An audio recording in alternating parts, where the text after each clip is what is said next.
as you can see in figure 4, the correlations between monthly maximum temperature and tree ring width from the previous growing season May to the current October. The trees responded to both growing and dormant season temperature, but in opposite directions. So for an example, in October, January, and February, you can see that the dormant season temperatures correlated really well with high growth in the growing season.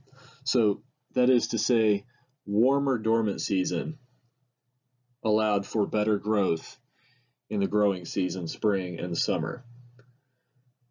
And this makes sense because if it's a more mild winter, the tree doesn't have to constrict the flow of everything to the absolute core of the tree to survive. It can still kind of leave some of the materials and nutrients out in the limbs and such without worry of them freezing and destroying the tree.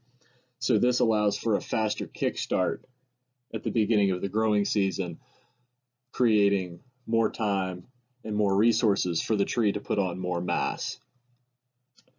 The opposite is shown in maximum temperature during the growing season, where there's a low growth correlation between high temperature and the growing season. So in the previous year's June and then this year's April and June, you can see that monthly maximum temperature has a strong correlation between low growth in those particular seasons, which makes sense because kind of like us humans who try to avoid going outside and working really hard when it's outrageously hot outside because we get tired so quickly, trees do something similar.